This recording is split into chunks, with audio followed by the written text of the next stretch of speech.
AP assembly సమావేశాల తర్వాత MLA Balakrishna మీడియాతో మాట్లాడుతున్నారు. లైవ్ ద్వారా చూద్దాం.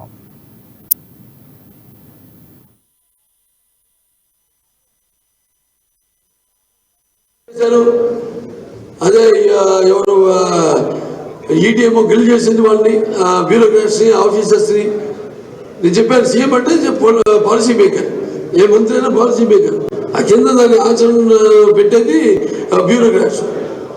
అంటే ప్రిన్సిపల్ సెక్రటరీస్, లేకపోతే స్కిల్ డెవలప్మెంట్ కమిటీ మెంబర్ ఉన్నాడైనా, లేకపోతే ఫైనాన్స్ సెక్రటరీ ఉన్నాడైనా. ఫైనాన్స్ సెక్రటరీ అయితే ఓపెన్గా చెప్పించాడు ఆయన, ఇందులో ఏమీ లేదు, అంతా సరిగ్గానే జరిగిందని కోర్టు కూడా చెప్పింది. 2021లో మీరు దీని మీద ఒక ఎఫ్ఐఆర్ ఫైల్ చేశారు. అప్పుడు చేసేటప్పుడు ఈయన పేరు లేదు. నిజంగా అవినీతి జరుగుంటే మరి ఇంతవరకు ఛార్జ్ షీట్ ఎందుకు చేయలేదు? కేవలం దాన్ని ప్రజల్లోకి వెళ్ళడం,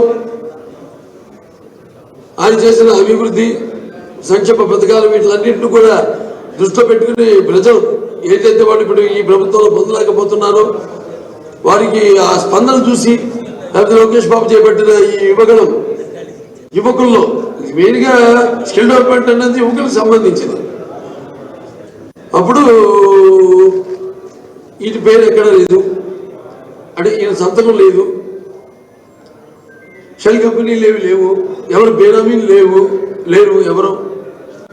అటువంటిది అసలు కేవలం ఇది రాజకీయ కక్ష సాధింపు తప్ప చివరికి తెలియదు ఏముండదు. ఇదేంటంటే ఇది మైండ్ గేమ్. ఊరికే ఆయన ఇటువంటి చాలా చూసింది తెలుగుదేశం పార్టీ. ఇలాంటి విపత్కర పరిస్థితులు ఎన్నో ఎదుర్కొన్నాం. అండ్ మనకొండ ఆయనతో ములాఖాత్కి వెళ్ళినప్పుడు ఒకటే అడుగుతాను, ఆయన నా రాష్ట్రంలో అయిపోతుంది. ఆయన మాత్రం చాలా ధైర్యంగా ఉన్నారు. ఆయన తప్పకుండా అది ఏమి లేనప్పుడు తప్పకుండా ఉంది, డెఫినెట్గా రావాల్సిందే. ఒక విప్లవం రావాలి మన వ్యవస్థల మీద కూడా. ఎందుకంటే ఇక్కడున్న ప్రభుత్వం, ఇప్పుడున్న వ్యవస్థలన్నింటి కూడా నిర్వీర్యం చేసేసి యువకులకి ఒక ఉద్యోగ కల్పన లేదు, ఫ్యాక్టరీలు లేవు, ఎక్కడ పరిశ్రమ తీసుకోవడం కానీ పారిశ్రామిక వృద్ధి జరగడం కానీ ఎక్కడా జరగలేదు. మొన్న ఏదో వైజాగ్లో పెట్టారు, ఏదో ఇండస్ట్రియల్ కాంక్లేవ్ అని. వాళ్ళు అంటారు కదా, అమరావతి మేము జూనియర్ ఆర్టిస్టులు పెట్టి వచ్చామని అడుగుతున్నాం ఉన్నాయి కదా. వాళ్ళు నిజమైన రైతులు కాదని. మరి అక్కడికి వైజాగ్ వచ్చిన వాళ్ళు ఎవరు జూనియర్ ఆర్టిస్టులు కాదా?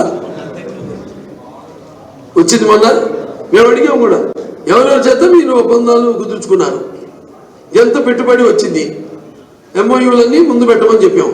ఇంతవరకు లేదు, పెట్టరు, వాళ్ళ ఇష్టం. అందరూ కూడా ఎంతో మంది పనిచేస్తున్నారు వాళ్ళకి అనుగుణంగా, ఎందుకంటే భయభ్రాంతులకు గురి చేసి, అంతే తప్పితే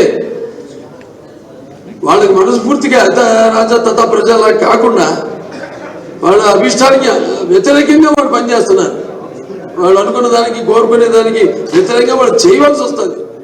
వాళ్ళ మీద ఒక ప్రెషర్ తీసుకొచ్చి భయభ్రాంతులకు గురి చేసి చేయించడం దొరుకుతుంది. సో ఇవాళ జరిగిన అసెంబ్లీ మరి మేము వెళ్ళాం, మేము అన్ని రిక్వెస్ట్ చేసాం, సార్ వెంటనే వాళ్ళు వేసిన కేసుని విత్డ్రా చేసుకోవాలి, అలాగే బేషరతుగా విత్డ్రా చేసుకుని అలాగే ఆయనకి క్షమాపణలు చెప్పాలి. ఈ దేశంలో ప్రజాస్వామ్యాన్ని కాపాడాలంటే ఇవాళ మన అసెంబ్లీలోనే ప్రజాస్వామ్యాన్ని కాపాడండి అడగాల్సిన పరిస్థితి వచ్చింది. శాసనసభ్యులకి ఒక భద్రత లేదు, బయట ప్రజలకి భద్రత లేదు, ప్రతిపక్ష నాయకుడికి భద్రత లేదు. ఇటువంటి పరిస్థితుల్లో ఎప్పుడు చూడని ఒక వింత పరిస్థితి ఇవాళ మొత్తం దేశం అంతా గమనిస్తుంది, ప్రజలు కూడా గమనిస్తున్నారు. ఇక్కడ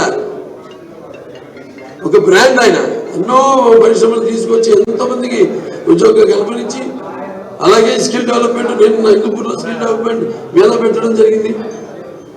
సుమారుగా 1300 మందికి ఉద్యోగాలు వచ్చాయి. అలాగే మొత్తం రాష్ట్రం అంతా కలిగితే 6 క్లస్టర్ల కింద 2,13,000 మందికి ట్రైనింగ్, అలాగే 72,000 మందికి ఉపాధి కల్పన ఏర్పాటు చేయడం జరిగింది, ఉద్యోగాలు ఇవ్వడం జరిగింది. అదే